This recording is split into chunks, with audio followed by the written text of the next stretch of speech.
अस्सलाम वालेकुम स्टूडेंट्स। आज हमने अपने प्रीवियस लेक्चर को ही आगे कंटिन्यू करना है। प्रीवियस लेक्चर जिसमें हमने क्लासिफिकेशन ऑफ सॉलिड्स पर बात की थी, उसी का आगे चलकर पार्ट है हमारे पास कि हमने unit cell and crystal lattice के बारे में स्टडी करना है। ठीक है जी। अब ये इसमें कुछ बेसिक डेफिनेशन है जो आपको किसी भी क्रिस्टल लेटस के बारे में पता होनी चाहिए। मतलब क्रिस्टल लेटस कौन कौन सी चीजों से मिलकर बनता है और इन चीजों के बारे में आपको बेसिक इन्फॉर्मेशन पता होनी चाहिए। तो देखिए सबसे पहले लिखा हुआ है कि जी unit cell it is the smallest basic portion of the crystal which repeatedly combine together in 3 dimension to make entire crystal structure। कि यूनिट सेल एक छोटा सा पोर्शन होता है जो किसी भी क्रिस्टल स्ट्रक्चर के अंदर अपने आप को बार बार रिपीट करता है, और इसकी प्रॉपर्टी क्या होती है कि ये 3 डायमेंशनल क्रिस्टल होता है। जब आपका 3 डायमेंशनल यूनिट सेल अपने आप को बार बार एक पैटर्न में रिपीट करता है, तो रिपीट करने से हमारे पास जो है वो एक क्रिस्टल लेटिस बन रहा होता है। ठीक है जी।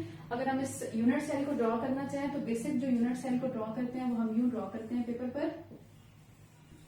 ये हमारा जी एक यूनिट सेल हो गया। ठीक है, ये यूनिट सेल हो गया। अब देखिए इस यूनिट सेल के अंदर अगर हम डिफरेंट पॉइंट्स को देखना चाहें ना, तो ये जो कॉर्नर्स मौजूद होते हैं ना यूनिट सेल के अंदर, ये कॉर्नर्स, ठीक है, डिफरेंट कॉर्नर्स जो होते हैं, ये पॉइंट्स, कॉर्नर के जो पॉइंट्स होते हैं, ठीक है जी, इनको हम कह देते हैं these are lettuce points.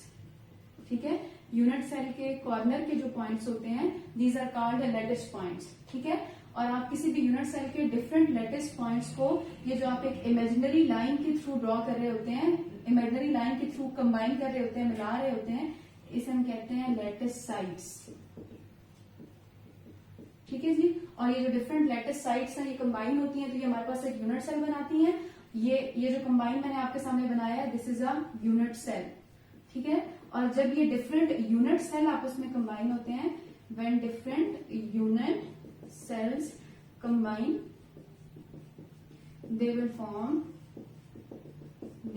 form a crystal lattice। तो जब ये आपस में कंबाइन होते हैं तो ये हमारे पास एक क्रिस्टल लेटिस पूरा कंबाइन एक स्ट्रक्चर बना देते हैं जिसे हम क्रिस्टल लेटिस कह रहे होते हैं। ठीक है जी। अच्छा, अब इसके दरम्यान में ना हम जब किसी भी क्रिस्टल के बारे में स्टडी कर रहे होते हैं ना, तो फिर हमें उसकी डिफरेंट इसका लेटिस पॉइंट्स का, या जिसको हम लेटिस साइड्स कह रहे होते हैं, डिफरेंट साइड्स का और डिफरेंट एंगल्स के बारे में पता होना चाहिए। तो देखिए हम कहते हैं कि किसी भी यूनिट सेल के अंदर ये लाइन यहाँ होनी चाहिए, सॉरी, ये इस तरह से, ठीक है, ये हमारा पॉइंट हो जाएगा। अच्छा, अब हम जो कहते हैं इन लेटिस साइड्स में, तो फॉर एग्जांपल ये वाली जो साइड होती है इसको हम ए का नाम देते हैं, ये वाली जो लेटिस साइड है इसको हम बी का नाम देते हैं, और ये वाली जो लेटिस साइड्स है इसको हम सी का नाम देते हैं। और इन्हीं लेटिस साइड्स के साथ ओरिएंटेड एंगल भी होते हैं, यानी कि अल्फा और सी के दरमियान में जो एंगल होता है, ए और सी के दरमियान में जो एंगल होता है इसे हम कहते हैं अल्फा। ए और बी के दरमियान में जो एंगल होता है इसे हम कहते हैं बीटा, और सी और बी के दरमियान में जो एंगल होता है इसे हम कहते हैं गैमा। इसका मतलब है यहाँ पर जो हमने एक और टर्म पढ़ी वो हमने ये पढ़ी कि लेटिस साइड्स क्या होती हैं, लेटिस साइड्स जो हमने साइड ए बी और सी का नाम दिया इसे हम लेटिस साइड्स कहते हैं। और फिर हमने कहा कि जी लेटिस एंगल्स क्या होते हैं, तो हमने कहा कि अल्फा, बीटा और गैमा, इनको हम लेटिस एंगल्स कहते हैं जो इन दो साइड्स के दरमियान में, किसी भी दो कंजक्टिव साइड्स के दरमियान में जो फॉर्मिंग एंगल होता है उसे हम लेटिस एंगल कहते हैं। ठीक है जी। अब इसी बेसिस पर ये जो हमारा क्रिस्टल लेटिस होता है ना, एक कंप्लीट जो क्रिस्टल लेटिस होता है, उस क्रिस्टल लेटिस को हम फर्दर 3 टाइप्स में डिवाइड कर रहे होते हैं। ठीक है जी। एक होते हैं हमारे पास सिंपल क्यूबिक, ठीक है जी, एक होते हैं हमारे पास बॉडी सेंटर्ड, ठीक है जी, और एक होते हैं हमारे पास फेस सेंटर्ड। ठीक है, अब ये आपको ना अपने अपने नाम से रिप्रेजेंट करेंगे कि सिंपल क्यूबिक क्या होगा, कि जैसे हमने बेसिक स्ट्रक्चर पहले बनाया है ना, उसे हम कहते हैं सिंपल क्यूब। मतलब अपर फेस पर भी लोअर फेस पर भी हमारे पास 4 पॉइंट्स अपर फेस पर, 4 पॉइंट्स लोअर फेस पर, यानी कि जिसके 8 पॉइंट्स होते हैं उसे हम कहते हैं सिंपल क्यूबिक। अगर आपके सामने मैं सिंपल क्यूबिक को ड्रॉ करना चाहूं तो देखिए ये हमारे पास एक सिंपल क्यूबिक स्ट्रक्चर हो गया, ये हमारे पास एक सिंपल क्यूबिक हो गया। आप इसके जो कॉर्नर्स होते हैं, अपर कॉर्नर्स भी ये वाले और इसके जो लोअर कॉर्नर्स भी होते हैं ये वाले, इन पर हम जस्ट पॉइंट्स ड्रॉ करते हैं, this is called simple cubic. ठीक हो गया।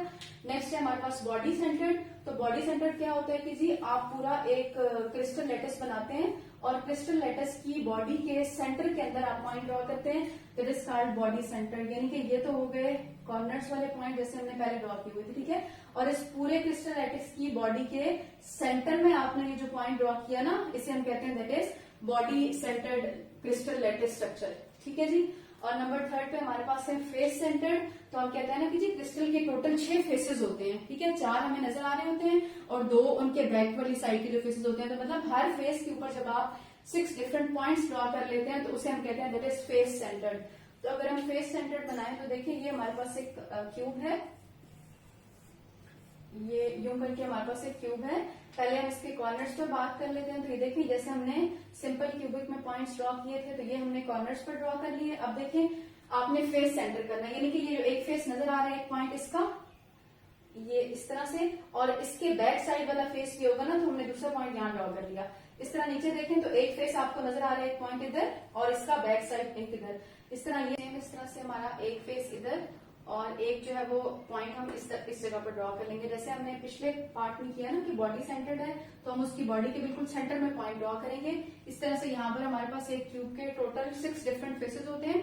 तो हम हर एक फेस के फ्रंट पर या हर एक फेस के सेंटर में 6 डिफरेंट पॉइंट्स ड्रॉ करेंगे तो ये हमारा बन जाएगा फेस सेंटर्ड, ठीक है। तो ये जो हमारा था कि हम डिफरेंट लेटेस्ट साइड्स की बुनियाद पर या डिफरेंट लेटेस्ट एंगल्स की बुनियाद पर किस तरह से हम इसको डिफरेंट टाइप्स में डिवाइड कर रहे होते हैं, ठीक है।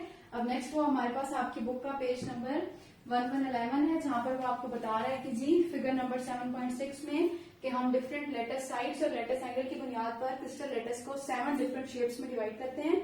उसमें आप देखें तो वो आपको 7.6 टेबल में बता रहा है कि सिंपल क्यूबिक है जी जिसमें एबीसी तीनों साइड्स इक्वल होती हैं, अल्फा बीटा गामा तीनों एंगल्स 90 के होते हैं। इस तरह टेट्रागोनल में 2 साइड्स ए बी इक्वल होती हैं, सी इक्वल नहीं होता, अल्फा बीटा और गामा 90 डिग्री के होते हैं। इस तरह आर्थोरोम्बिक, रोम्बोहेड्रल, मोनोक्लिनिक, ट्राइक्लिनिक, हेक्सागोनल ये डिफरेंट शेप्स हैं जिसमें वो आपको बता रहे हैं कि लेटेस्ट साइड्स और लेटेस्ट एंगल आपस में किस तरह के कॉम्बिनेशन में पाए जाते हैं।